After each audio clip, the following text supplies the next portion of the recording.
bienvenue dans ce tutoriel pour VFX M3D. Donc dans ce tutoriel, je vais vous apprendre à colorier en fait sous ZBrush. Donc bon bah c'est parti, je vais commencer. Donc déjà je vais importer, non je vais pas importer, je vais appeler un outil, donc Load Tool, clac. Donc voilà, je mets mon bonhomme à grande tête juste là. Et je clique sur Edit pour pouvoir éditer mon objet. Donc juste là tout va bien. Donc c'est vous reconnaissez peut-être le monstre qui est que j'avais posté sur le forum. Donc voilà.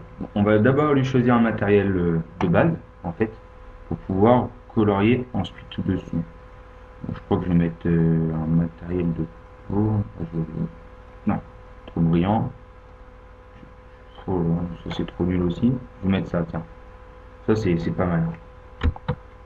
Donc déjà, il faut que l'objet, ici mon monstre, ait des UV développés. Donc pour vérifier ça, on va dans Texture et on fait UV Check. Clac. Donc s'il est entièrement grisé comme ça, sans point rouge, c'est nickel, c'est bon. On peut commencer à le texturer. Donc on voit les UV apparaître ici. Donc voilà. On va pouvoir donc maintenant remettre en texture off, colorier son objet.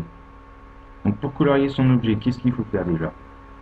Mais il faut dire qu'on veut le colorier. Donc aller dans Color et Fill Object pour dire que c'est la couleur de base. Et à partir de ce moment-là, je peux commencer à colorier. Donc pour colorier, il faut enlever ZAdd pour la matière en fait et se mettre en RGB. Donc pour l'instant là c'est nickel. Après on peut commencer à colorier. Donc je vais prendre une couleur, on va prendre les rouges, une alpha comme ça, et je réduis la broche avec elle, et on voit qu'on peut commencer à colorier. Ouais, on peut prendre un petit bleu, voilà, et je fais une espèce de clown fan de l'équipe de France, en fait, je sais pas trop en fait. Donc vous voyez qu'on peut colorier. Après il y a aussi des petites techniques de coloriage bien sympas en fait. C'est de changer de brush et d'importer des PSD. Donc on voit il y a la PSD, bon, pour l'instant c'est pas précis. Pour cela il faut se mettre sur drag, effect. En fait on peut draguer sa brush pour faire des effets de peau ou des effets de n'importe quoi, de mur. Voilà, là il y a les skins, donc on peut draguer comme ça. Ça fait une espèce de coloriage de peau en fait, qui peut être bien pratique pour certains cas. Bah, comme ce bonhomme là j'avais texturé, c'était avec principalement des brushes comme ça.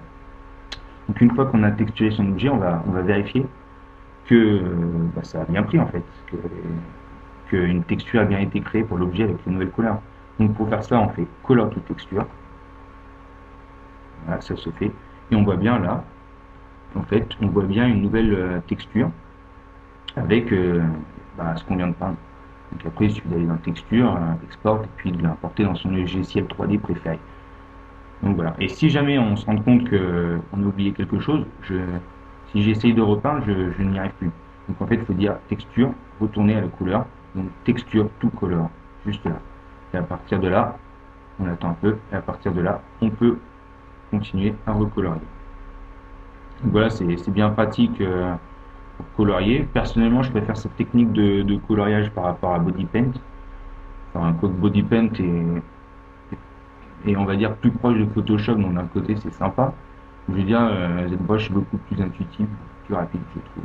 Donc c'est pas mal aussi, c'est quand on fait vaisseau spatial ou plusieurs choses, c'est de marquer les objets, par exemple de faire là et d'écrire là c'est la porte. Je suis en symétrie donc voilà, donc mettre porte et après sous ZBrush mettre une porte, sous ZBrush, excusez-moi, sous Photoshop, mettre une porte ou mettre une planche, ou mettre une fenêtre, et donc c'est beaucoup plus. On voit ce qu'on fait en fait, et ça je trouve ça bien pratique. Donc voilà, moi c'était le nouveau tutoriel on va dire de 2009, le premier. J'espère qu'il vous a plu, puis bah, n'hésitez pas maintenant à colorier vos objets et à me montrer un peu ce que vous faites. Voilà, merci à tous de m'avoir lu. Pour info, juste, ça donne quelque chose comme ça après, si on colore bien. Bon, bah, je sais pas, c'était un des premiers bonhommes que j'ai colorié, donc c'est pas forcément ni nickel nickel, mais voilà, ça peut donner ça. Bon, n'oubliez pas aussi de visiter assez souvent le blog www.vfx-3dblogspot.com. Et puis n'hésitez pas à lâcher des commentaires ou à demander des tutos que vous souhaiterez bien avoir. Donc voilà. Merci à tous.